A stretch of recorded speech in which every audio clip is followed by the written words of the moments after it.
em veste Satã, uma afã, e sabe lutar, com força de sem par, igual não há na terra.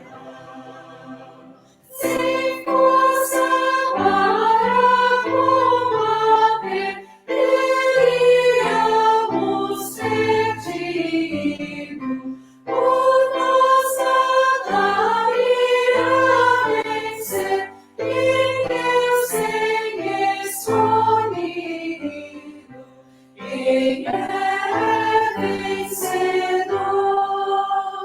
Jesus celebrar o próprio Jeová, pois outro Deus amar, triunfará na luta.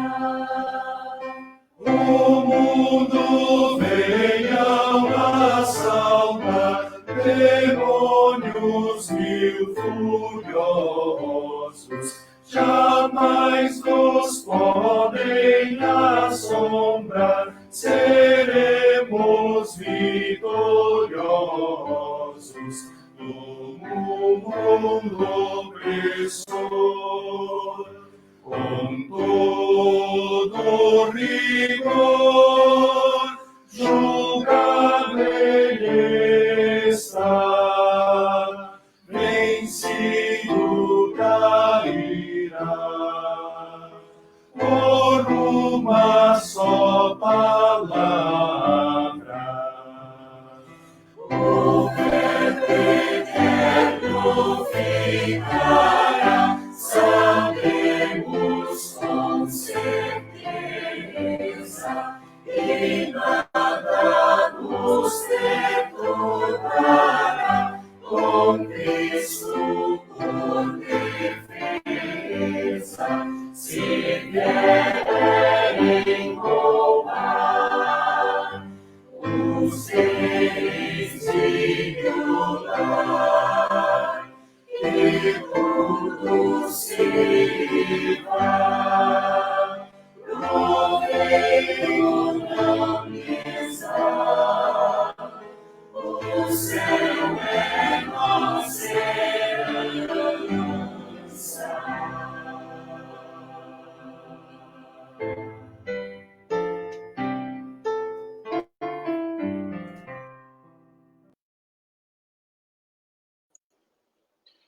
Boa tarde a todos vocês que vão assistir a nossa entrevista agora e depois também, que a gente possa sempre estar juntos em todos os momentos. Começou a tocar mais uma aí. Deixa eu só tirar o som. E aí a gente resolve. Assim a gente vai começando a nossa entrevista aqui hoje. A gente está seguindo aí com aquele esquema de entrevistar pastores que atuam em situações diferentes daquilo que a gente imagina que um pastor da IELB faz. A gente já falou com pastores que atuam, por exemplo, fora do país, já falamos com pastores que trabalham na Sociedade Bíblica do Brasil, com pastor que trabalha na hora luterana, e assim a gente vai conhecendo outras realidades de pastores que estão envolvidos em muito mais, às vezes, do que no ministério de congregação, no ministério da igreja. Embora isso também faça parte do dia a dia desses pastores, até por serem membros nas suas congregações, é um trabalho um pouco diferente. E a gente vai falar hoje, vou até chamar para dar a sua saudação, primeiro o pastor Valdemar, que está o primeiro na fila aqui da minha frente, e daí ele vai dar a sua saudação, logo depois o pastor Nilo também, e assim a gente vai conversando. Eu não sei direito como é que isso vai funcionar, até agora eu tinha entrevistado apenas um colega de cada vez. Hoje a gente vai ter um bate-papo em 3 aqui, então vamos ver como é que isso funciona. Pastor Valdemar, seja muito bem-vindo. Olá, boa tarde, é uma alegria estar com vocês aí, um abraço a todos os irmãos e irmãs, obrigado pelo convite, que Deus abençoe esse nosso momento de conversa. E para entrar para a conversa também, pastor Nilo Warholtz. Alô, boa tarde. Boa tarde, pastor Nilo. Estão me ouvindo agora? Ótimo. Ouvindo. Agora melhorou bem. Jarbas, é uma alegria estar com vocês aqui, também com o Valdemar, e com aqueles que nos ouvem agora, ou vão ver em outro momento. É uma alegria muito grande compartilhar parte daquilo que acontece no dia a dia do nosso trabalho na igreja e até com alcance fora da igreja. Parabéns pelo trabalho, Jarbas. Que isso.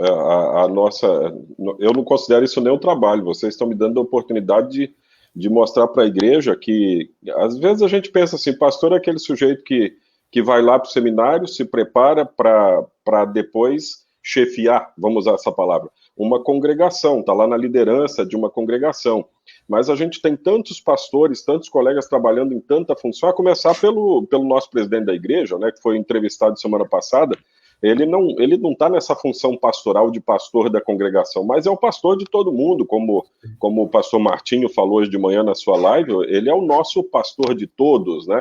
Então a gente quer ver isso aí, e a ideia aqui, embora a gente vá ter que falar do trabalho de vocês, a ideia é a gente conhecer vocês, que a igreja conheça o pastor Valdemar, o pastor Nilo, e o trabalho que tem desenvolvido ao longo dos anos que tem servido no ministério.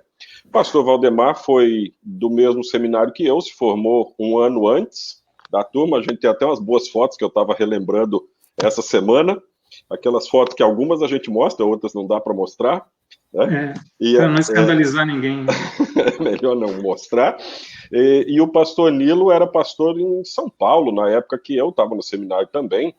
Então, o pastor Nilo, se não me falha a memória, eu tentei lembrar hoje, lembrei este relance, mas foi um dos que estava na minha banca examinadora, eu acho. Ali era o pastor do campo em São Paulo que vinha para aquela prova final, que era uma prova final oral que todos os alunos de São Paulo faziam. Eu acho que o pastor Nilo estava na minha banca examinadora. Lembra disso? Não estou bem lembrado assim, mas eu creio que sim, porque eu participei vários anos lá, enquanto estive lá, enquanto havia esse trabalho lá. Essa foi em 2001. É bem possível. Eu me lembro de alguns. Foi um desses. Muito bom. Então tá bom, vamos começar pelas perguntas. Eu vou começar, já que eu acabei de falar com o pastor Nilo, eu vou começar a pergunta por você. Local de nascimento, e se já nasceu na igreja luterana, se já tem essa formação de igreja desde o nascimento? Bem, eu nasci em Canguçu, uma cidade que fica bem ao sul do Rio Grande do Sul, e a minha família toda já é da igreja luterana, meus avós e bisavós também, ao virem da Alemanha para o Brasil, já eram da igreja luterana. E assim eu continuei depois, na época da instrução e juventude, e sempre tinha essa vontade, esse sonho assim de ir para o seminário e ser pastor. Mas, particularmente, a minha família apostava mais no meu irmão, mais novo. E assim demorou bastante para vir para o seminário, já vim mais maduro para cá. Sim. Eu também fui um dos mais velhos da minha turma, né? Não quer dizer que seja algum problema a gente ir para lá mais velho, mas me lembrou que o pai do Lutero também não queria que ele fosse para o seminário, né? E acabou dando no que deu, né? Então, aí, o estrago foi grande aqui no meu caso aqui. Porque depois, quando o meu irmão definitivamente não queria ir mais para o seminário, e aí por influência boa, né, de pastores, Daltro Carlson, por exemplo, o próprio Luiz Carlos Garlip, esses me incentivaram e motivaram muito para ir para o seminário. E para completar, Johannes Gueder deu o empurrão final depois para vir para o seminário de vez. Eu, na verdade, estava fazendo telecomunicações na Escola Técnica Federal de Pelotas e deixei o curso pela mais da metade já, larguei o curso de mão e vim para o seminário. Na época, era o pré-teológico em São Leopoldo. E isso até me custou um pouquinho, vamos dizer assim, um ano a mais, mas valeu a pena o investimento, né? Seguimos lá e estamos aqui hoje. E acabou que também é algo que você usa hoje no seu trabalho, né? Essa questão das telecomunicações. Sim, hoje, se eu pudesse voltar no tempo, eu faria um pouco diferente. Hoje eu terminaria o curso de telecomunicações primeiro, e aí faria teologia. Mas na época Era assim, surgiu a oportunidade, eu peguei com as duas mãos e larguei, pedi demissão do meu trabalho. Trabalhava numa empresa que era um depósito de câmaras frias, né, quer dizer, de carne congelada. E eu trabalhava nesse depósito. E 4 anos, já era o segundo funcionário da empresa. Aí, quando eu pedi demissão para vir para o seminário, o meu patrão achou que eu tinha ficado doido, queria me internar no sanatório, porque achava que ia ir para o seminário, podia ir para qualquer lugar, menos para o seminário. E aí, para ele me ajudar, ele me mandou embora, quer dizer, eu pedi demissão, mas ele me mandou embora, me pagou tudo que era direito, não é direito, para eu ter o primeiro ano de sustentabilidade no seminário. Foi gente finíssima ainda. Exatamente. E aí vim para o seminário e trabalhei lá no Instituto Concórdia em São Leopoldo, como jardineiro, durante 2 anos lá, nas horas possíveis, né? E também no zoológico, do outro lado da BR ali, para me sustentar, assim, o dinheiro no dia a dia ali. E assim venci 2 anos lá. Tá, joia. Vamos ver o pastor Valdemar, então. Pastor Valdemar já local de nascimento, ali no Paraná, né? Qual local? Eu nasci em Ponta Grossa, fui batizado na Igreja de Confissão Luterana do Brasil, né? Minha família da minha mãe é de berço luterana já, né, imigração alemã. Meu pai não. Meu pai, ele entrou na Igreja Luterana, na Confissão Luterana, pelo casamento. Naquela época, você casava, você era membro, casava na igreja, você se tornava membro. Né? No caso, meu pai casou com a minha mãe, aí quando eles foram para o Paraná, na cidade lá de Laranjeiras do Sul, onde meu pai trabalhava com rádio, não tinha trabalho da Confissão Luterana e tinha da IELB, e aí minha mãe pegou transferência, trouxe a transferência, mas antes disso, né, de 70 até 77, eu nasci em 73, então até meus 4 anos eu era da Confissão Luterana. Aí depois, quando a gente foi para Laranjeiras, Guarapuava, onde eu fui criado, né, onde eu sempre digo que eu sou de Guarapuava, ali a gente sempre foi IELB, né, Igreja Evangélica Luterana do Brasil. Eu também fui para o seminário um pouquinho mais tarde, com 22 anos, né, 22 para 23 anos, em maio eu fiz 23 anos, e me formei em 2000, né, e eu dali já fui direto para o trabalho na hora luterana. Né, na hora luterana, na época a gente chamava de Cristo para Todas as Nações, CPTN, né, e ali a gente ficou 8 anos e meio e trabalhando na hora luterana e ajudando também na missão, um chamado, vamos dizer assim, voluntário, na missão do Morro Doce. Não sei se chegou aí lá. Sim, eu fui para estagiário em Morro Doce. Que ano? Eu fui em 97, 98, 99. No ano do meu estágio, era o Alessandro, né? Não era o pastor Alessandro? Alessandro Rose de Souza. Isso, aí o Alessandro saiu. A igrejinha na casa do seu Nelson. Isso, exatamente. Hoje tem uma igreja lá. A gente construiu uma igreja. Pequenininha, mas está lá até hoje. E aí no ano de 2001, né? 2000 eu já atendi lá. Como último, né? Do último ano de teologia, eu comecei a atender lá e fiquei até vir embora para a primeira, vamos dizer, um trabalho assim 100% congregacional que foi no Paraná. Então nós dois fomos mais ou menos com a mesma idade para o seminário, então, de 22 para 23. Veio da igreja de confissão, acabou na luterana porque não tinha uma de confissão ali. Eu acho que isso destaca algo que a gente, como pastor, sempre fala, a importância de ter o templo num lugar para as pessoas, né? Porque não é nem questão de comodismo, é que às vezes não é possível mesmo você se deslocar para outro município para ir numa igreja. Então, ter a igreja próxima é muito importante. Você tem uma ideia, eu fui batizado, eu nasci em Ponta Grossa, lá que tem igreja de confissão luterana, tem IELB. Eu fui batizado em Ponta Grossa, eu morava em Ponta Grossa, né, em 73, quando eu nasci.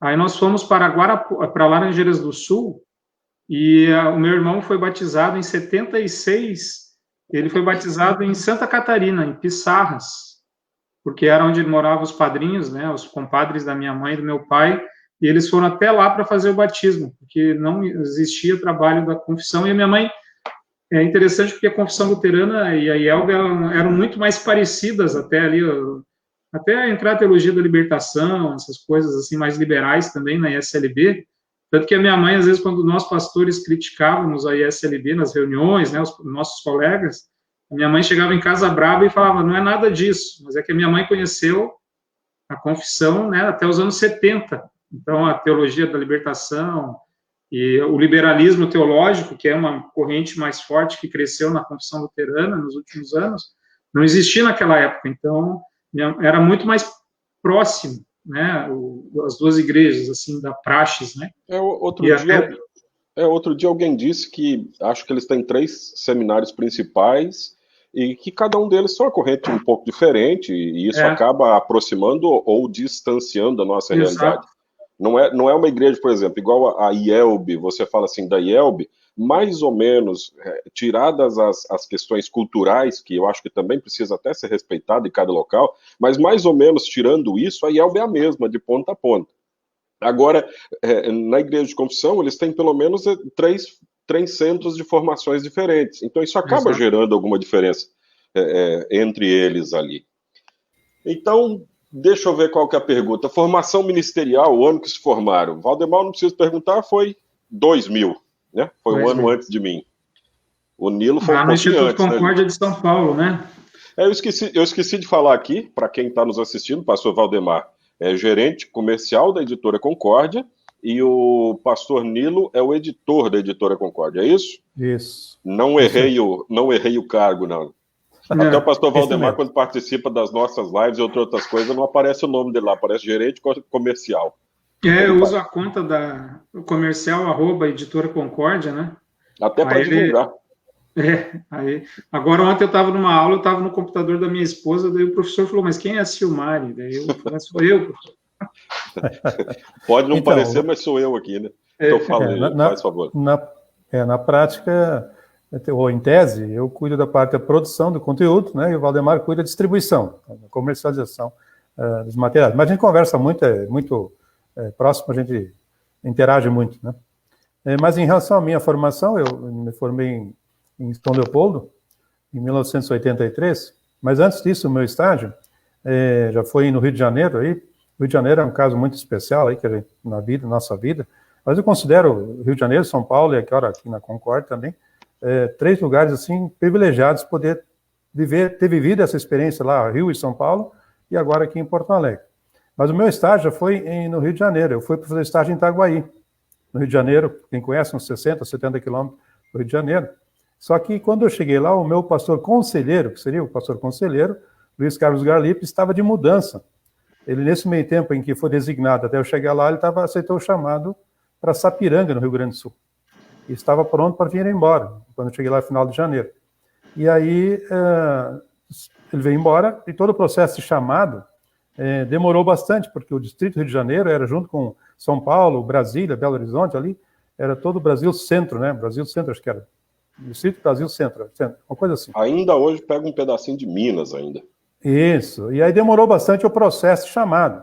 E aí quando chamou o primeiro pastor, não aceitou, o segundo também não aceitou, aí está o terceiro, que aceitou, o pastor Ari Reimann, irmão do professor Assir Reimann, e ele chegou lá no final de setembro, início de outubro, e já estava quase terminando o meu estágio.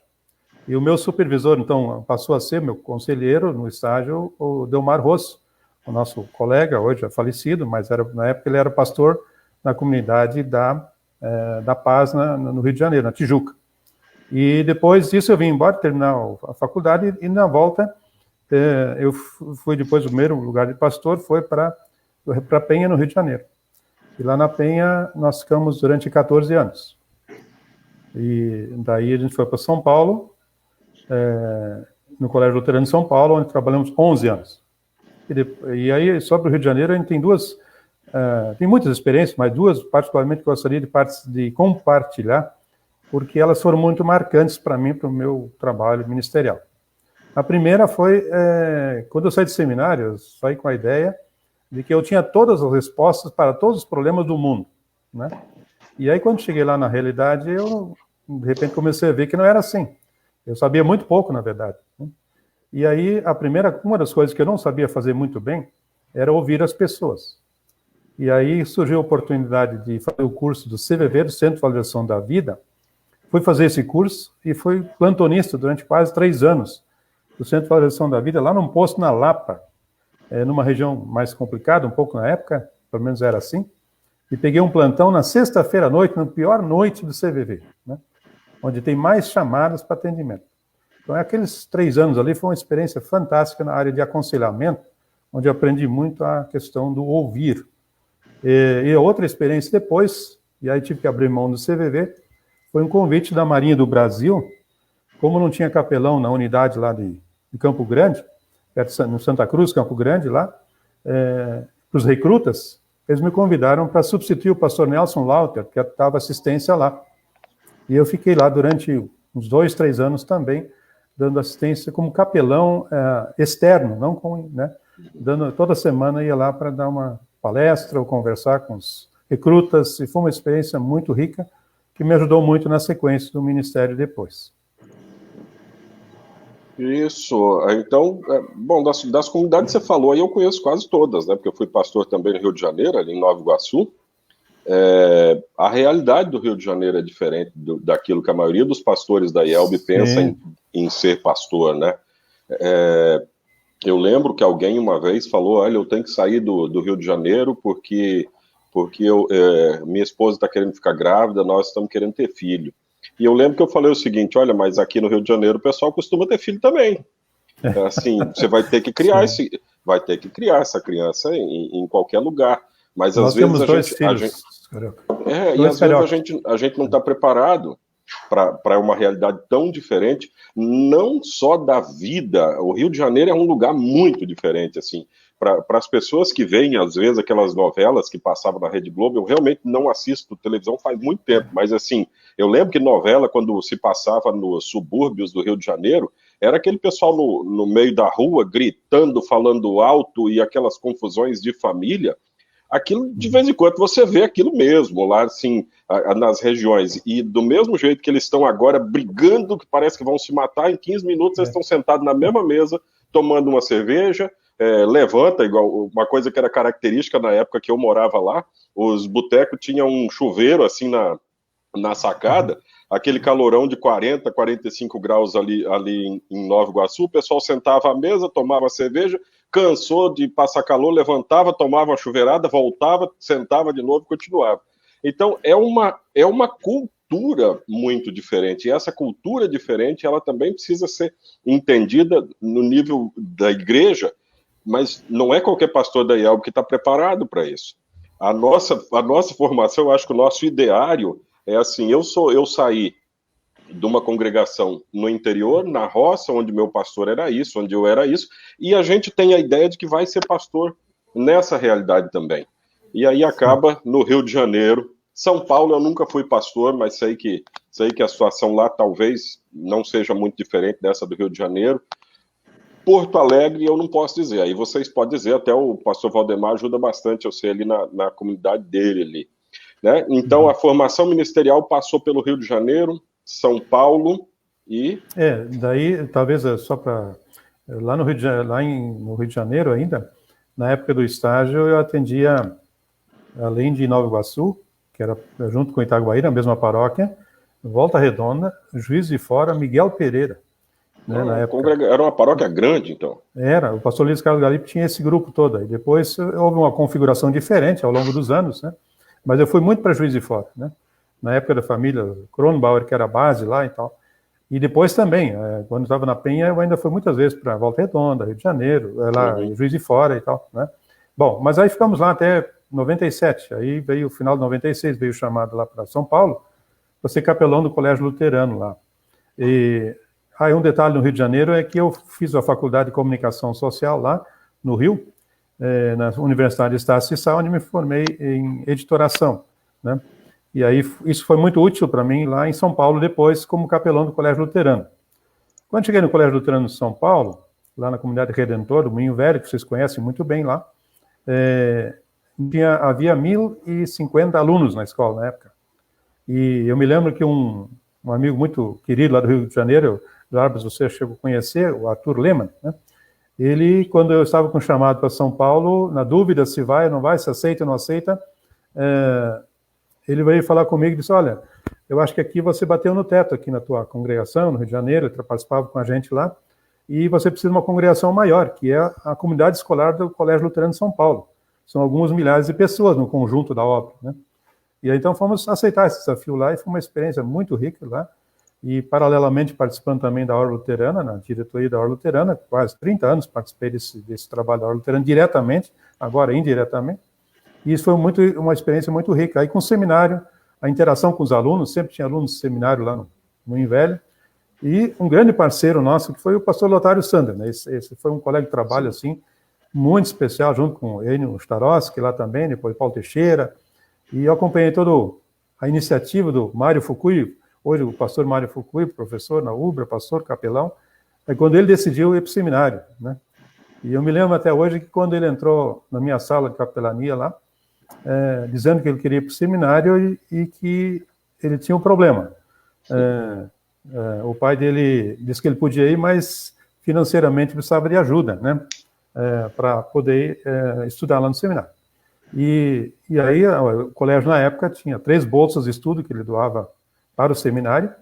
A diretoria lá decidiu imediatamente dar uma bolsa para o Mário, integral, só que essa bolsa foi necessária só 6 meses, porque depois o seu Mário, pai do pastor Mário, ao ver o que acontecia no dia a dia do seminário, nas idas e vindas, no convívio com o Mário, com o Fukui e com os colegas dele, disse, não, quem vai pagar o seminário sou eu. Entra.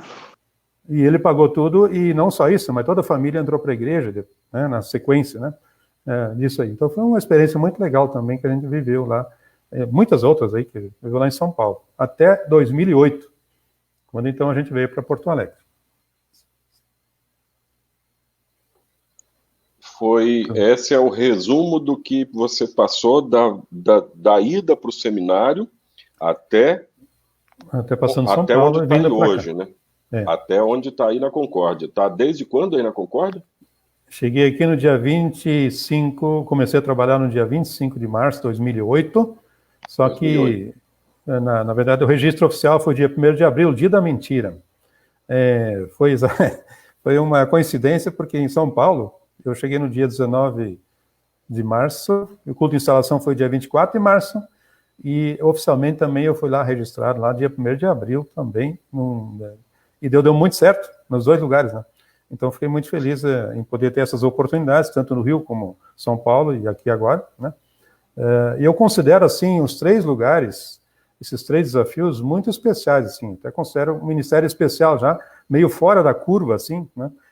Em todos eles, né? Porque São Paulo, a visão de capelania, pelo menos na minha época era assim, é que o pastor capelão, ele dava o mínimo de aulas possível, preferência nenhuma, a não ser, né? Por quê? Porque a comunidade escolar e os próprios alunos, né, e os professores, precisava ter alguém disponível sempre, não só quando ele tinha espaço na agenda.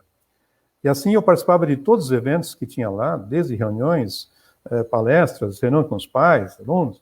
Os professores, eu combinava com eles em que momento entrar, não só na aula de ensino religioso, mas em outros momentos, planejava todas as formaturas, tudo, eles passava tudo pela capelania.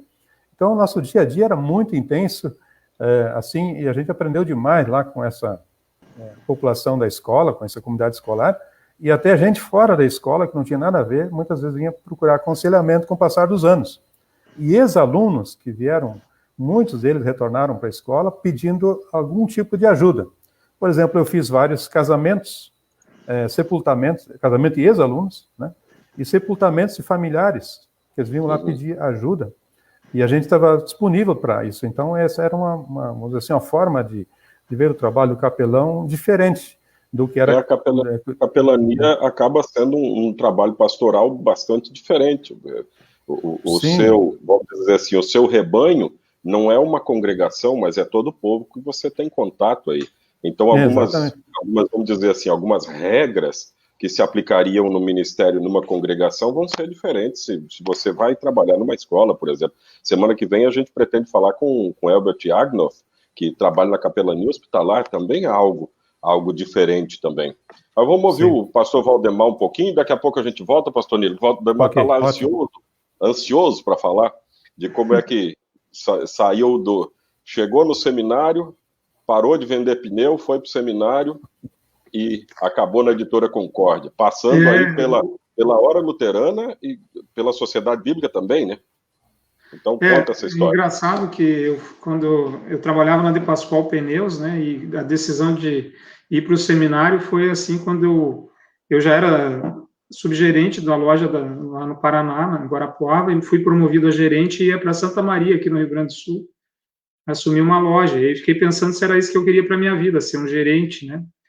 E aí de repente, minha mãe vem de um congresso nacional de servas com um monte de folder, que eu fazia história na faculdade, e aí eu trabalhava, era a de Pascoal, tipo uma oficina, né? Perdia muitas aulas, eu acabei trancando a faculdade de história, me dedicando ao trabalho. Aí, com a promoção, minha mãe traz os folders da Ubra para eu aproveitar que eu vou ser gerente, fazer uma faculdade, a preocupação da minha mãe. E junto com os folders tinha Seja Pastor da IELB.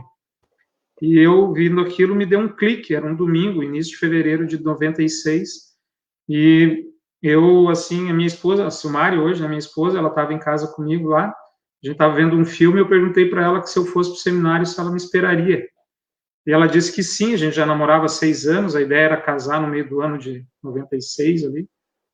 E com isso eu vou para o seminário, né, me formo em 2000, fiz o estágio em Vitória, aí no Espírito Santo, né, em 99, na Comunidade Redentor, o pastor Valdir Sábio. Depois disso, então, eu recebo o meu primeiro chamado, é um comissionamento, na verdade, para ser trabalhar com os ouvintes da Hora Luterana. O meu trabalho seria aconselhamento por telefone, por correspondência, também a supervisão ali dos cursos bíblicos que existia por correspondência, e a questão do programa de rádio, né, os 5 Minutos com Jesus, também auxiliar nesse trabalho bem ministerial. Com o tempo, por necessidades da Hora Luterana, eu fui cada vez assumindo mais a questão de captação de recursos. Foi quando a gente chamou um segundo pastor para nos ajudar, o Carlos Crack, e fiquei trabalhando também na questão, já dando uma mão na parte administrativa financeira. Aí, então, me tornei quase um gerentão de novo. Aí eu quero ser pastor de congregação. Aí, então, eu coloco chamado à disposição, né, ter oportunidade de ir para uma igreja. E aí, então, em 2009, no meio do ano, 1º de julho de 2009, eu assumo como segundo pastor da comunidade Ressurreição de Imbituba, no Paraná, que é no centro-oeste do Paraná, região central ali, perto da minha terra natal, 100 quilômetros de Guarapuava, 150 quilômetros de Curitiba, uma comunidade com 1.500 membros, nós em 2 pastores, eu e o pastor Odil Zonta, um trabalho muito bacana, que a gente trabalhou ali 19 meses, então eu recebo um convite para assumir a gerência da Sociedade Bíblica do Brasil, aqui em Porto Alegre, atendendo o estado do Rio Grande do Sul na distribuição de Bíblias. E aí eu fico na Sociedade Bíblica de janeiro, ali, 1º de fevereiro de 2011, até o final de outubro de 2014. Então, em novembro de 2014, até hoje, eu sou gerente da Concorde Editora, e também eu tenho uma peculiaridade, Jabas, não sei se tem mais alguém assim hoje na IELB. Eu tenho um comissionamento para ser gerente da editora, e eu tenho um chamado para ser pastor da comunidade Concórdia de Porto Alegre. Então, eu trabalho como, vamos dizer assim, um segundo pastor, mas com algumas atividades, assim, definidas. Por exemplo, estudos bíblicos às 20 horas toda terça-feira, trabalho com os jovens, né, ali da comunidade, e uma vez por mês eu prego e trabalho num final de semana e também cubro as férias do pastor. Mas eu tenho um chamado, porque no tempo da Hora Luterana, eu trabalhei os 8 anos e pouco no Morro Doce, só que isso não está na minha ficha, porque como eu tinha o comissionamento da Hora Luterana, se interpretou que eu não precisava ter um chamado, né, para aquela tarefa, mesmo sendo voluntário, então nunca foi expedido um chamado. E aí, quando ocorreu aí o convite para a comunidade Concórdia, eu falei, olha, eu acho bacana, mas sugiro que a gente tenha um chamado. E é interessante que o meu chamado é por tempo determinado. Eu tenho um comissionamento aqui na editora até o final de 2022, eu e o pastor Nilo, né, o mesmo período. E aí a comunidade também, o meu chamado é enquanto nesse período aqui também, né? E parte disso está se discutindo agora na igreja, essa questão de chamado. A gente está discutindo como se fosse impossível certas coisas que a gente já tem praticado há anos, né? O próprio comissionamento, o professor Gerson falou assim, olha, eu não quero dar resposta para vocês. Semana passada ele falou live, não quero dar resposta para vocês, mas comissionamento e chamado é a mesma coisa. Só que um tem tempo determinado e o outro não. Na verdade, assim, a igreja dá e a outra comunidade dá, né? Vamos chamar assim. Eu vejo mais essa diferença, porque eu sou chamado pela comunidade com tempo determinado. Eu também já fui. Então, mas você sabe que uma vez um pastor falou, quando eu falei numa absolvição, né? Eu, como pastor chamado e ordenado, perdoo aquela nossa praxe, né? Uhum. O pastor na sacristia falou para mim assim, olha, hoje você se enganou no negócio ali. Eu falei, no quê? Você não tem chamado. Né? Então, porque eu era comissionado, né? E você vê essa compreensão que às vezes até os colegas têm, que não sabem que é a mesma coisa, né? A gente briga muito hoje em dia, a gente estava até falando disso mais cedo, né? A gente briga muito hoje em dia por causa de semântica. As pessoas ficam lendo o texto do outro, ouvindo a frase um do outro para tentar achar uma palavra para desqualificar tudo que o outro falou. Isso é o contrário do que Paulo falou entre vejam todas as coisas e retenham o que presta, né? Interpretar o que é bom, né? Da melhor maneira, irmão, não da pior maneira. Mas isso acontece a nossa realidade do tempo, né? Exatamente. Então, e aí nesse interim, nesse tempo, além da formação teológica que a gente teve no seminário lá de São Paulo, eu fiz a validação do curso de teologia, né, também, pelo MEC. Então, comecei no Mackenzie, em São Paulo, e concluí na UBRA, né? Quando eu vim embora para cá, eu concluí aqui, na UBRA. Então, meu diploma de teologia é da UBRA, né? Quando eu estava na hora luterana, eu tive a oportunidade de fazer uma pós-graduação. Ela não é reconhecida no Brasil, no MEC, porque ela é da Associação Mundial de Comunicadores Cristãos, chamava WACC, WAC. Ela desenvolvia um trabalho de pós-graduação, né, para comunicação. Então, eu tenho uma pós-graduação em comunicação, né, comunitária era o foco. Tinha muita gente do Rio de Janeiro, de rádios comunitárias católicas, pessoas de toda a América Latina. Nós fizemos, foi bem interessante, assim, né, e também depois aqui, quando eu estava na Sociedade Bíblica, eu fiz uma pós-graduação em gestão de negócios pela UBRA, e agora estou fazendo uma pós em Bíblia, né, Teologia e Bíblia pela UBRA, né, concluo no final do ano. Então, essa é a minha formação, vamos dizer assim, acadêmica. Acadêmica. Rapaz, eu estou olhando nós três juntos aqui, eu estou pensando na quantidade de colega que só vive para fazer meme de internet, e já vai ter uma comparando, dizendo que o Nilo sou eu mais velho, ou eu sou o Nilo mais novo. Porque os dois aí com o cabelo penteado pro mesmo lado, com barba. E um no meio careca aqui, né? Então, tá bom. Vocês falaram aí da questão de trabalho de congregação, onde trabalharam, mas gostariam de falar de alguma comunidade assim que o trabalho marcou de forma especial? Tem mais alguma coisa para destacar, pastor Nilo, Valdemar? Assim, dessa questão do trabalho pastoral mesmo. Eu vou falar mais ou menos o que eu estou perguntando aqui. Quando eu falei com o pastor Leonério, que é diretor de seminário, ele falou assim, olha, eu gostava muito de, na congregação, trabalhar com isso. E daí eu falei com ele, não sei se você percebeu, mas tudo que você falou do trabalho congregacional que você gosta tem a ver com educação. Era escola bíblica, professores e profissão de fé. Eram os três trabalhos que ele destacou como que ele gostava. De vocês dois, eu vou começar com o pastor Nilo. Tem alguma coisa que gostaria de destacar mais ainda? Olha, na verdade, assim, o trabalho, eu tive a felicidade de não trabalhar sozinho como pastor. Eu sempre trabalhei com o ministério compartilhado. No Rio de Janeiro era o pastor Nestor Velso, e a gente dividia as tarefas, mas eu confesso assim, eu acho que não tenho um carinho especial por algum outro desses trabalhos, seja de culto, estudo bíblico, visitação, enfim. Uma dificuldade que eu tinha na área de música, eu não sou músico, né? Então, sempre deixava essa tarefa para alguém outro, mas treinei muita liderança para também me ajudar no estudo bíblico, nos cultos, enfim.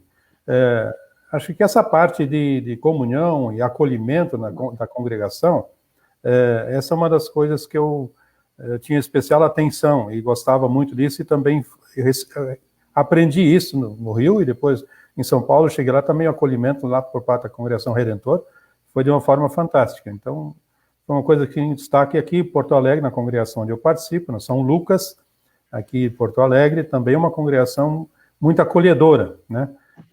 Então, é uma característica das congregações, por privilégio eu tive a graça de participar dessas congregações e aprendi muito com isso, né? Eu já, assim, eu fui aqui pensando, daí, né, tive mais tempo que o meu para pensar, eu pus no papel 5 coisas. É uma coisa que eu sempre gostei, porque eu fui criado dentro de rádio, né? É programa de rádio, sempre gostei de fazer, né? Faço hoje ainda, né? Tenho esse privilégio de fazer um programa de rádio com a minha esposa na rádio. Programa, então, de rádio, visitação, sempre gostei muito, né, de visitar membros e não membros. A pregação, trabalho com jovens, e a questão de relacionamentos, né, de valorizar isso. A relação pastor-ovelha, eu acho que é muito importante, e também a relação com a cidade onde você atua. Então, sempre procurei trabalhar fora dos muros da igreja também, né, essa coisa de você trabalhar tanto visitação missionária quanto visitação aos membros, programa de rádio, trabalho com jovens e pregação. Acho que são 4 coisas que, por exemplo, num trabalho dividido, assim, se me jogarem para cuidar dessas áreas, ia ser a parte que eu ia mais me realizar. Dos seus trabalhos... Peraí, tá dando barulho estranho aqui. Deixa eu ver se melhorou. Estão me ouvindo aí? Bem. Então é o retorno aqui para mim que está ruim. Desses trabalhos que você citou aí, o programa na rádio é DR, né? Discutindo a relação. Vai ao ar. Discutindo a relação. Vai ao ar quando mesmo? Quartas-feiras, das 14 às 15 horas, ao vivo, né? Na Rádio Cristo para Todos. E aí depois fica lá, né? No arquivo, para quem quiser assistir a qualquer hora, né? Vou colocar nos comentários aqui, ó. Esse é o canal da rádio, onde aparece, então, o programa do pastor Valdemar. O horário, às vezes, não facilita para muitas pessoas assistirem. Eu sei que eu assisti algumas vezes, mas mesmo assim você pode assistir depois. São sempre assuntos do cotidiano das pessoas. Eu coloquei aqui na tela um pouco antes, deixa eu ver, agora aqui. 97 anos da Editora Concórdia, esse é o trabalho atual que vocês estão desenvolvendo, e desse trabalho atual, eu sei que a gente tem a oportunidade de conviver já nos últimos anos por diversas situações. Primeiro, porque eu era da comissão de culto, então a comissão de culto lidava diretamente com a Editora Concórdia, pela confecção de materiais e coisas semelhantes, e todo mundo da comissão de culto vai ter sempre, com certeza, essa mesma opinião que eu tenho, que a Editora Concórdia sempre foi uma parceira fantástica, assim, nunca botou empecilho, na pessoa do Nilo mesmo, que é o editor da Concórdia, que quem mais a gente lidava, sempre tem assim, olha, o que a editora puder fazer pela igreja, ela vai fazer. É essa perspectiva que eu sempre tive da editora como alguém da comissão de culto, na produção de materiais, e eu posso testemunhar que sempre foi tentado fazer o melhor possível, no preço mais acessível possível. Até porque muitas pessoas não entendem que a Editora Concórdia, ela é uma empresa que precisa subsistir da venda dos seus materiais. Se a igreja quiser que a Editora Concórdia produza o material que ela quiser, só botar o dinheiro, fica fácil, né? Você dá o dinheiro e fala assim, agora faz. Agora, sim, a igreja precisa entender que se a Concórdia não vendeu os seus materiais, ela não tem como recuperar o seu capital e produzir novos materiais. Eu acho que isso, às vezes, falta um pouco de compreensão. Mas, como parceiro, e a Editora Concórdia sempre foi um parceirão. E agora, no Departamento de Comunicação, nesse último ano e meio, agora quase 2 já, acho que deu 2 agora em maio passado, a perspectiva é a mesma, né? A Editora Concórdia está sempre disposta a fazer tudo que ela pode fazer, eu acho que até mais do que ela pode fazer muitas vezes, para poder servir a igreja de bons materiais. Porque material tem muito por aí. Olha, e tem material, é só fazer uma busca na internet, material tem muito. Agora, material que presta já é algo diferente. E muitas vezes as pessoas não entendem o custo que é para fazer um livro. A pessoa acha que ela escreveu um material, ela vai lá e alguém publica isso em 15 minutos. Ela não entende toda a cadeia que tem aí nisso, todo o trabalho, a quantidade de pessoas para produzir um livro. Então, nesse trabalho, que os desafios de vocês se misturam, mas são diferentes. Pastor Nilo conseguir um material de excelente qualidade, profissionais capacitados para deixar esse material cada vez melhor, e o pastor Valdemar tem que fazer o dinheiro aparecer. Primeiro para fazer produzir o material impresso, e depois para fazer esse material circular. E aí, o pastor Valdemar acho que já sabe, mas o correio está de greve, então o mensageiro vai demorar para chegar o próximo, né? Então, não sei, né? Nós estamos tentando alternativas ao correio aí, mas não é fácil. Então tá, o destaque do trabalho de vocês na Editora Concórdia. Quem começa? Nilo? Posso fazer rapidinho, porque eu acho que o Nilo tem mais a falar do que eu. Pode. Rapaz, é uma benção trabalhar na Editora Concórdia, sabe? Eu digo até profissionalmente, que a gente está falando também do pastor em outras atividades, né? Por exemplo, na minha formação profissional, eu sempre trabalhei na área só vendas, né? Eu sempre falo do balcão para fora, atender cliente e tudo mais. Na Editora Concórdia, na verdade, o gerente ele não é um gerente só comercial, ele é um gerente financeiro, ele acaba se envolvendo em todas as áreas, assim, né? Inclusive cotações que entram na área editorial e tudo mais, e aí a gente também aponta para o editorial que a gente ouve do mercado, que a gente acha que é interessante fazer. Então, profissionalmente, tem sido uma benção, um privilégio, que eu acho que eu vou sair da Editora Concórdia um profissional mais completo e melhor do que quando eu entrei. E tenho que agradecer muito a Deus por essa oportunidade, né, de trabalhar com o pastor Nilo e outros profissionais de primeira, assim. E a segunda é exatamente enxergar o nosso trabalho como um trabalho de que a maior relevância da Editora Concórdia é ser, como você falou, né, ela tem por obrigação ser uma editora confessional luterana. Então, quando você coloca o selo da editora ali, você está dizendo para as pessoas da igreja, pode ler, que isso é a visão luterana, né, da Bíblia, dos ensinos conforme a confissão luterana. Nossa maneira de ler a Bíblia, né, e baseado nos escritos confessionais e, óbvio, tendo a Bíblia como fonte e norma de vida, né? Então, por isso que é um privilégio. Então, o desafio é mantê-la saudável economicamente, que não é fácil no mercado editorial, especialmente no mercado tão nichado, como a gente fala, tão específico como é o mercado luterano, né? E essa situação do mercado editorial já faz bastante tempo que está complicada, a pandemia veio para complicar ainda mais. Simplesmente lançar o material de forma digital não resolve. Eu acho que não resolve. Sustentabilidade, né? Não, porque eu acho que não resolve, porque eu sei por mim. Eu gosto de tudo em livros digitais, porque eu posso levar o meu celular e ler. Onde eu parar, eu vou poder parar e ler, se tiver numa fila. Mas eu sou um dos poucos que eu conheço, se não o único, que gosta de fazer assim. Quando eu falo isso para alguém, a pessoa fala assim, você é louco, eu gosto de pegar o livro, de ter onde riscar. E aí eu tento explicar para a pessoa, mas no aplicativo você pode riscar também. Falo, não, mas é diferente.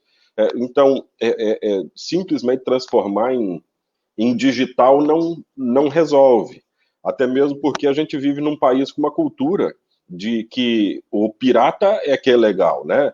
Porque você pode conseguir bem mais baratinho do que se você comprar o livro. E olha que, sinceramente, o livro não é uma coisa cara. É só você comparar, sei lá, o cara gosta de tomar cerveja, um livro custa o quê? 30, 40 reais? Quanta cerveja o cara toma por 40 reais num bar que ele sai? Eu não sei se toma 4, né? Tomou, acabou, né? Você gasta 60 reais numa noite, né? O livro você gasta 60 reais, tem ele pro resto da vida, se você for cuidadoso.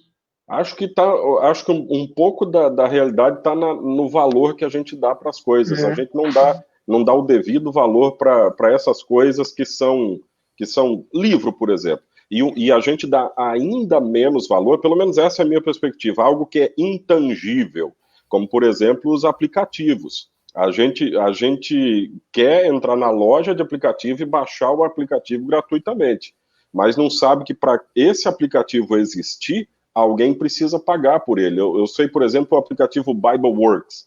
Ele foi descontinuado agora faz uns 3 anos, porque não compensa mais manter uma equipe de profissionais trabalhando para vender um aplicativo, e um aplicativo da qualidade daquela, né? Então essa é uma nova realidade que a Editora Concórdia está tendo que se adaptar também. Pastor Nilo, do seu trabalho? Então, na parte de produção de conteúdo, a gente tem que levar em conta que a editora, ela é da igreja, é uma editora confessional, e aí, sempre que você recebe ou quer buscar um conteúdo, você precisa considerar esse contexto, né? É da igreja, é confessional, e aí entra a questão da viabilidade econômica e toda essa questão aí. Então, a gente se alegra quando um colega ou alguém, pastor ou líder leigo da igreja, escreve um livro, traz um conteúdo para publicação, só que nem sempre a gente consegue atender essa oportunidade, ou segurar essa oportunidade, porque às vezes o conteúdo é fantástico, é muito bom, só que a gente não tem viabilidade econômica de fazer o processo acontecer. E aí, às vezes, tem gente que fica chateada com a gente, conosco lá, mas não é uma questão de prioridade da igreja também. Quer dizer, a igreja tem necessidade desse conteúdo agora, nesse momento, como os recursos estão escassos, como é que a gente vai fazer? Então, essa equação, às vezes, é um desafio bem interessante isso aí, de lidar com essa situação.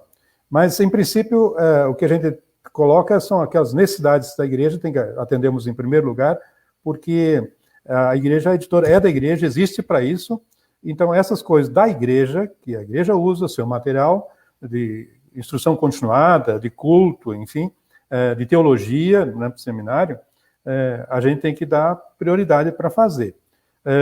E, nesse meio tempo, encaixar outros materiais que seja possível para a questão da sustentabilidade, que não dá para desconsiderar isso também, e é um desafio.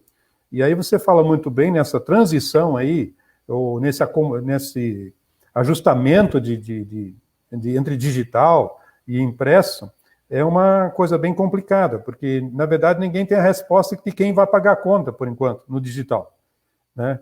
O digital está muito fácil, muito tranquilo, eu acho que eles vão conviver por um bom tempo, ainda por muito tempo, certamente, o impresso digital, mas é uma equação muito difícil de fazer do ponto de vista econômico. Do ponto de vista conteúdo dá para se resolver, mas do ponto de vista financeiro, de sustentabilidade, não é fácil. Mas, enfim, a editora depende muito, assim, de parcerias, de voluntários. Por exemplo, o Mensageiro Luterano. O Mensageiro Luterano a gente só consegue fazer todo mês graças a um monte de gente que nos ajuda nesse desafio. Alguns mais regularmente e outros eventualmente. Mas ele está aberto a todos, colegas pastores ou líderes que queiram mandar conteúdos para nós. Você, Jarbas, muitas vezes colaborou com a gente, não só no Mensageiro, mas em outros materiais, por exemplo, a Agenda Pastoral, você revisou vários anos aí para a gente aí. Então, essas parcerias, esse tipo de trabalho, nós dependemos muito disso para as coisas acontecerem no dia a dia. Então, somos muito gratos a Deus por esses 97 anos de editora, que sempre pessoas puderam doar seus dons, alguns são remunerados e muitos outros voluntariamente fazem esse trabalho junto com outros trabalhos que eles têm. Então, é um desafio permanente, mas estamos aí agora nesse ano aí com essa pandemia. A gente tem conversado muito aí com o Valdemar e todos os integrantes da diretoria nacional, as comissões. A questão é sobreviver, tentar sobreviver, chegar até o final de 2020. E aí depois vislumbrar 2021, 2022, e aí focando naquilo que pode dar um retorno mais imediato. E nesse sentido nós temos aí os devocionários que estão chegando aí, tanto os 5 Minutos com Jesus, que é uma produção editorial da Hora Luterana, e a editora Concordia entra como parceira distribuidora desse material. E o Castelo Forte, que é uma produção da Comissão Interluterana de Literatura, a CIL, e nós também, junto com a Sinodal, trabalhamos na distribuição, né? E aí tem outros materiais que vêm aí, mas para não estragar, não falar antes da hora, né? Vem outros materiais aí que podem nos ajudar. E o Mensageiro Luterano, que é um dos 3 pilares aí de sustentação da editora, que o maior número de renovações acontece aí no segundo semestre, aí, até o final do ano. Então, estamos na torcida e na expectativa que haja bastante renovações para a gente vislumbrar o melhor 2021. Tá complicado, acho que para muitos mercados está complicado. A gente vê grandes editoras fechando as portas, né, ou pedindo falência, e o mercado não está bonito para esse trabalho que vocês estão desenvolvendo aí. Eu imagino que, pessoalmente, o peso psicológico para vocês também não esteja assim dos mais fáceis. Afinal de contas, vocês hoje estão num chamado, numa situação que se a igreja não, sei lá, a editora Concórdia, você falou em fechar 2020, se eventualmente fechou em 2020, a gente chega lá e fala assim, não, a partir do ano que vem a gente não quer mais a editora Concórdia. Então, sim, vocês dois e mais um monte de gente que trabalha para que o material chegue na nossa mão, o que vai ser de vocês, né? Então, não é que falte confiança em Deus, mas a gente precisa se organizar também para que as coisas aconteçam. E eu sempre uso bastante material da Concórdia, da Hora Luterana, livros que são feitos já agora há muitos anos, especialmente de estudos bíblicos, que são conduzidos aí pelos departamentos que fazem, os livros do PEN, que são os materiais, assim, aqueles materiais da igreja mesmo, né, que todo ano a gente tem. Então a gente usa muito e sabe da qualidade que tem esses materiais, sabe do trabalho que dá para fazer. Quem acha que é fácil fazer um livro, devia fazer um, porque não é fácil.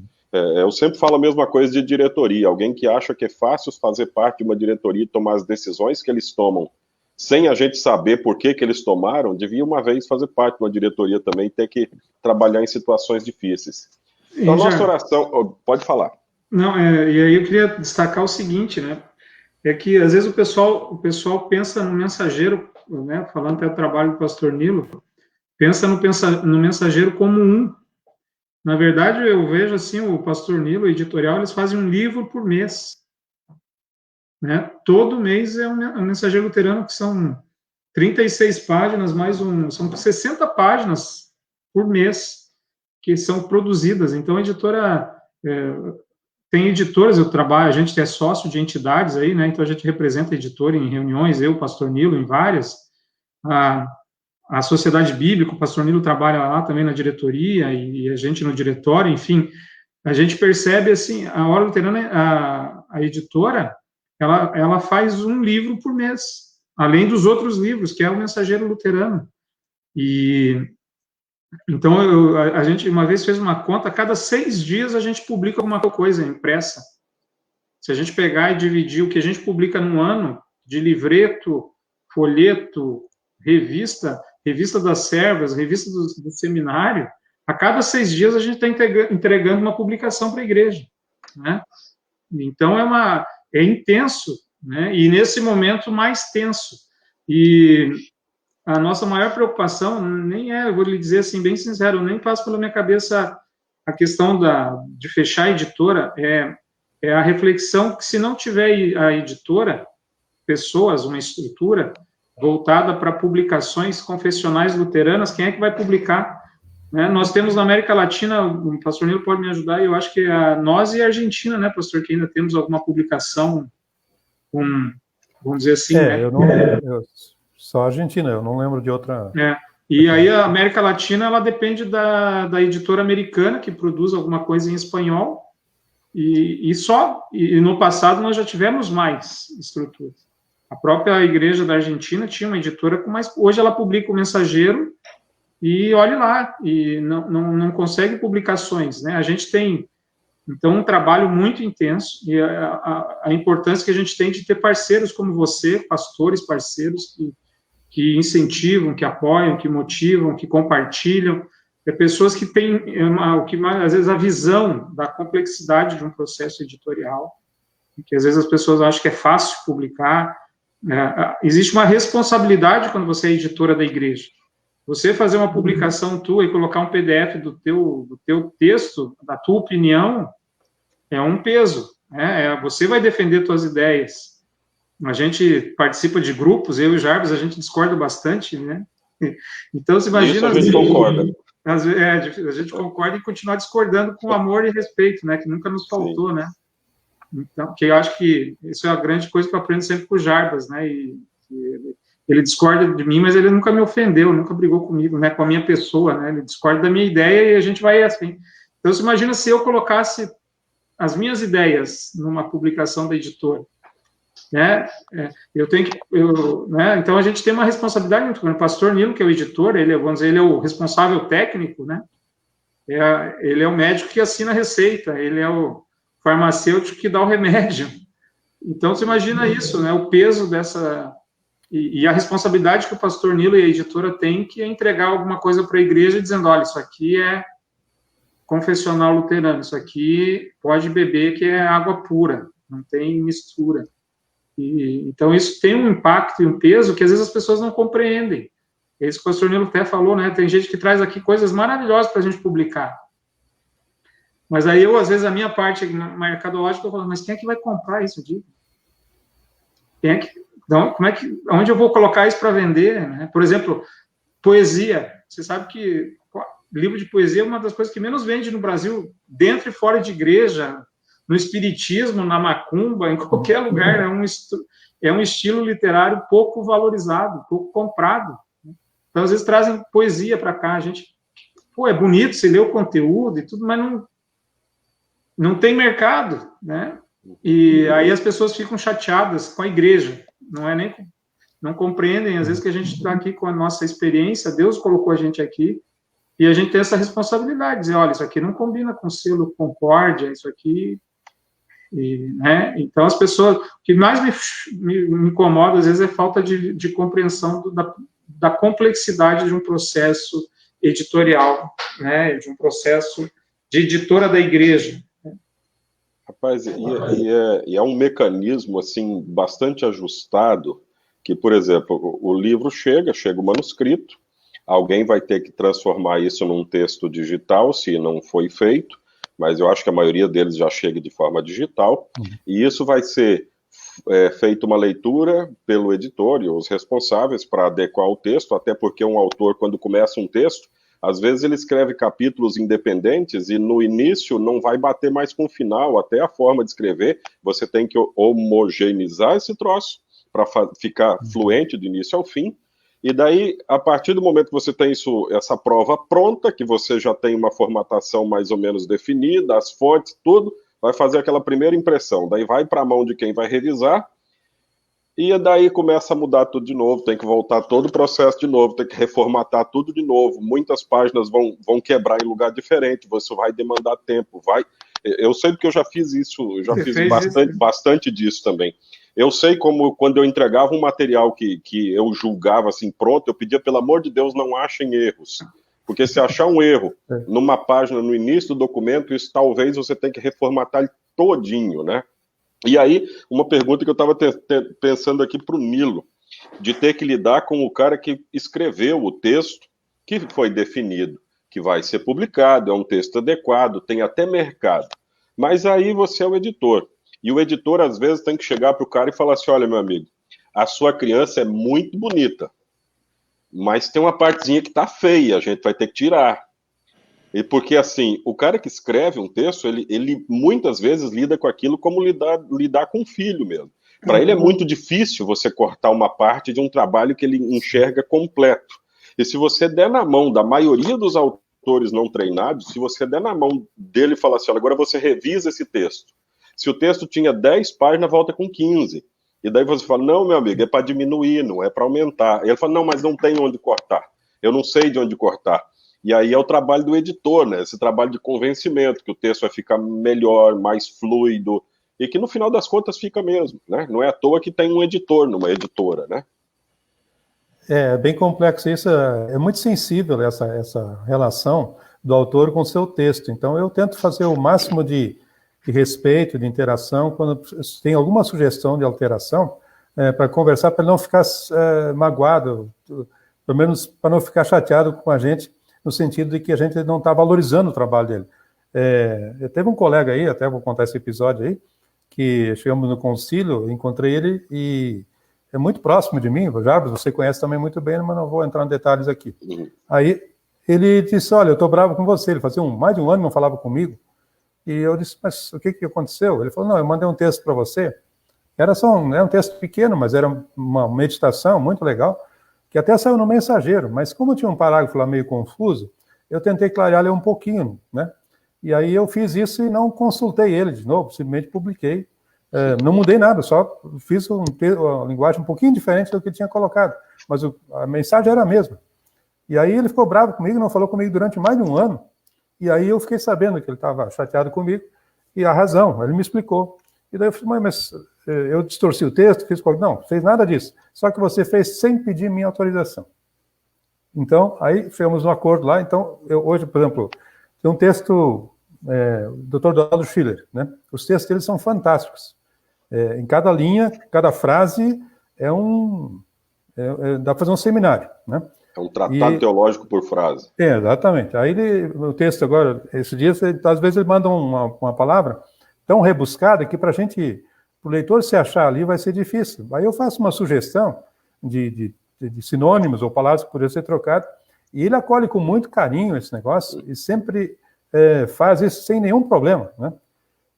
Então, mesmo os nossos pastores presidentes, né, às vezes, na pressa de escrever, o texto vem um pouco complicado e tal. Eu, muitas vezes, devolvi o texto para eles, dar mais uma olhada, alguma sugestão de alteração, e eles acolhem aquilo sem nenhuma dificuldade, né? Mas, assim, tem que ter uma relação...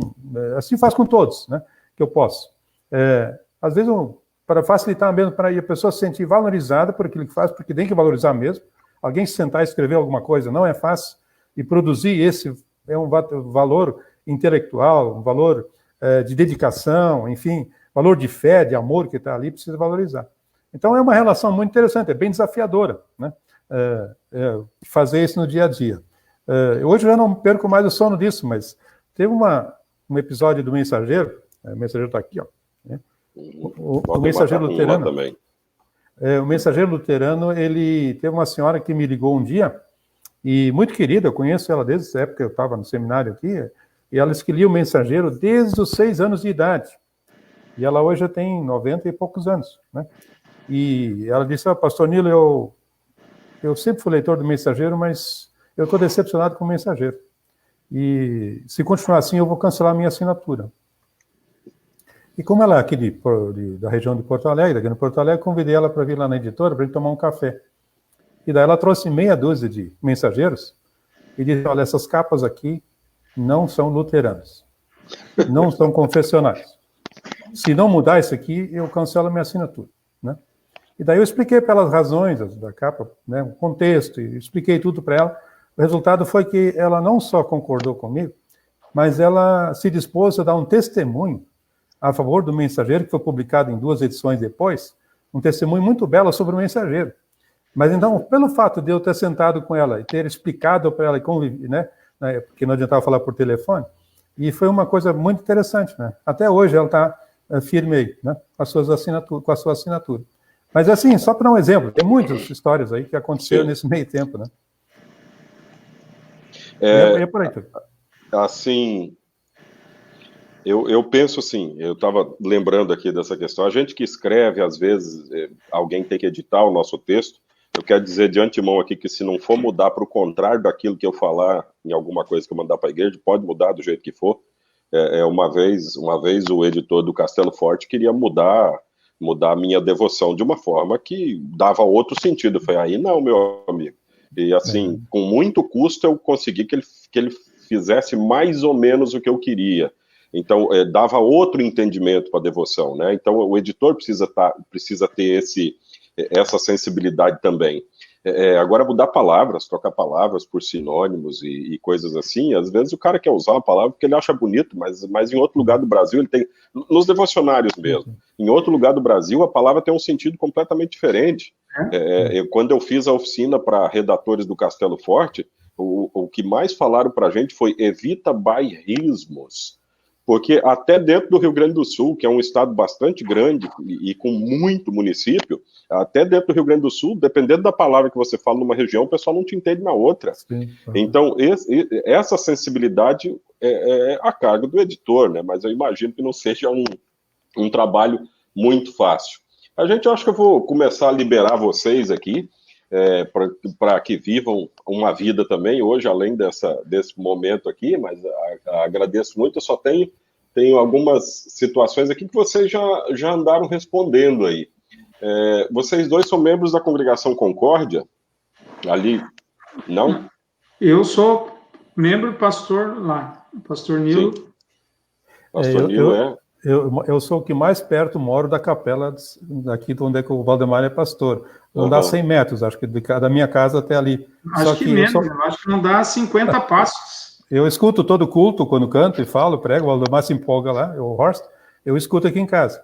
Mas assim, eu sou membro da comunidade São Lucas, do bairro da Vila Ipiranga, porque quando nós viemos para cá em 2008, não tinha casa para a gente morar. Então a gente foi morar, ficou acampado na casa do Iderval e da Raquel, nossa filha e genro.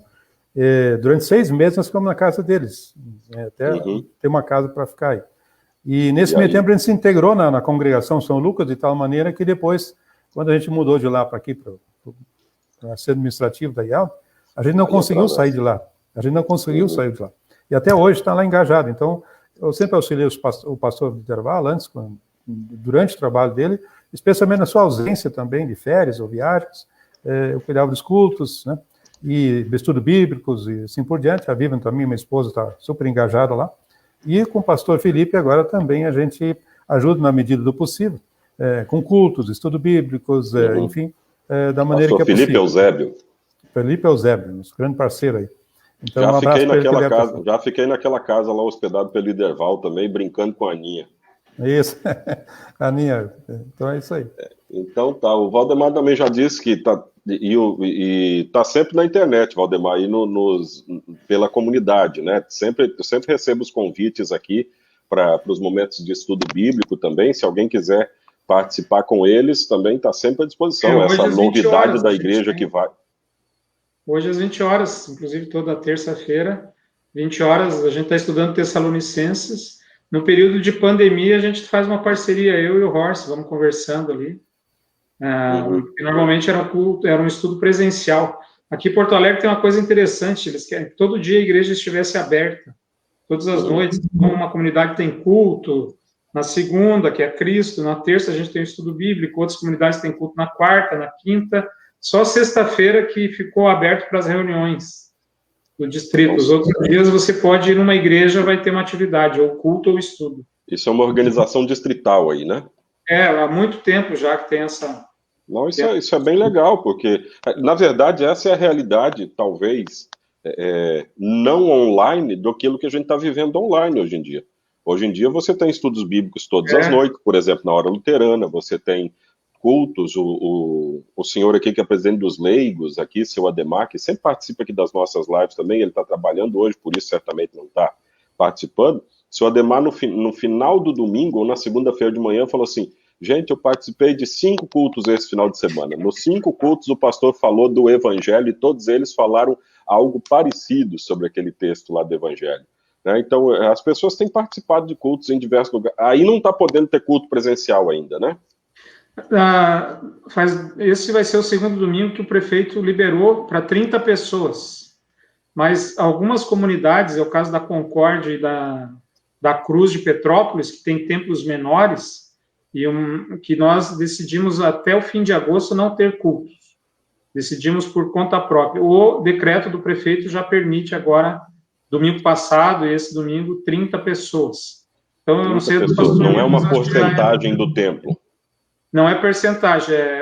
Aliás, é um percentual, mas com o máximo de 30 pessoas. Entendi. Tipo, a Cristo, acho que cabe quantas pessoas ali, pastor? 300, 400? Uns 400, pelo menos. Né? Então, tem lugares que é 30% do templo. Então, a Cristo poderia colocar, vamos dizer, se fosse em outra cidade, 100 pessoas. Aqui em Porto Alegre tem um percentual limitado a 30 pessoas. Aqui no Espírito Santo está um pouco diferente. Em final de março, já início de abril, estava se discutindo a questão das igrejas, e daí vinha decreto em cima de decreto, e com alterações, e chegou um momento que naquela época que estava aquela briga do presidente com os governadores, o que é essencial, o que não é essencial, o nosso governador do estado disse aqui que as igrejas decidem por si mesmas. Elas são as responsáveis por fazer, e são responsáveis por qualquer coisa que venha a acontecer, mas as igrejas, o Estado, então, decidiu não interferir. Foi essa situação que tem aqui. Mas a gente manteve a mesma regra que vigorou num período anterior, que era até 50 pessoas, era considerada aglomeração máxima, então a gente manteve essa mesma regra. O primeiro culto que a gente fez aí sem essa regra foi o Dia dos Pais, mas mesmo assim a gente fez do lado de fora, onde as pessoas podiam pegar as cadeiras, e aí elas se juntavam em famílias, cada grupinho de família ficava afastado das outras pessoas, então a gente conseguiu resolver, deve ter dado umas 100 pessoas. Eu não sei se outros estados estão fazendo, eu vejo muita gente aí proibido o Espírito Santo não está proibido, mas Vitória, por exemplo, eu não sei se já teve culto presencial nesse período, porque lá aqui também eles liberaram uma vez, aí depois fecharam, né? É que aqui também nós estamos agora ainda no pico. Parece que essa semana começou a reduzir, mas eles querem aguardar, porque como houve mais abertura do comércio, mas eu acho que a gente passamos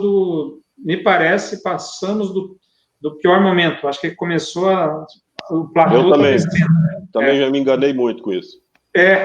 Mas assim, olhando, por isso que a gente fala, mas é o primeiro, por exemplo, o Jornal Nacional lá, eles dividem o país em 3 cores, os que aumentaram, os que mantiveram e os que diminuíram.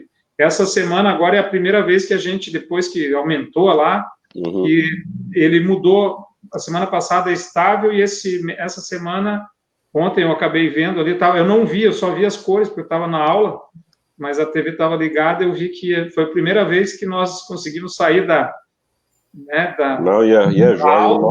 estabilidade, agora a gente abaixou, então espero... O nosso tinha saído aqui do vermelho, foi para o amarelo, eu achei que já era para o verde, voltou para o vermelho. Mesmo com todo mundo dentro de casa, deu um final de semana aí que deu 45 casos, quando o nosso normal era 12, 13, aí deu 45, daí voltou para o vermelho de novo. Assim, e a editora, nesse período, também não está abrindo. A loja, eu sei que está na editora, né? Mas a loja não está aberta. Então, aí, há uma semana mudou, o decreto eles liberaram terça, quarta e quinta, das 10 às 4. Aí, essa semana, já o prefeito mudou o decreto, domingo de novo, para segunda, terça, quarta e quinta, das 10 às 16 horas. Mas aí, bastante, né? A gente não tem, nós não é uma loja assim, né? A gente fez um showroom para receber bem as pessoas e tudo. A gente já não dependia da venda presencial, né? Sim. A maioria das vendas é telefone, mas sempre vem gente. Hoje teve gente aqui comprando bíblias, tem pessoas de congregações que vêm. A gente está passando por um problema, viu? Mesmo Correio sem greve, na região metropolitana, o mensageiro de julho sumiu. O meu não chegou. O pastor argentino de Viamão, os pacotes por PAC receberam, ele que é individual, igual eu, não chegou. Aí o de agosto chegou, é um negócio assim, e a gente pagou tudo, né? Esse que é o problema, né? E as revistas foram postadas na agência. Então a gente está com um problema, a gente fez reuniões e tudo, a gente está buscando alternativas, principalmente para o mensageiro. Então a pandemia tem atrapalhado bastante o nosso trabalho, e a gente está se adaptando bem, eu acho, a esse processo, todo mundo trabalhando de casa, nada parou, né? Agora, assim, né, pastor Jarbas e telespectadores, a gente precisa muito do apoio de vocês na aquisição dos devocionários e das assinaturas do Mensageiro Luterano. O pastor Nilo falou, né, do tripé de sustentação, os 3 produtos que e aí a pandemia, ela chegou na entre-safra.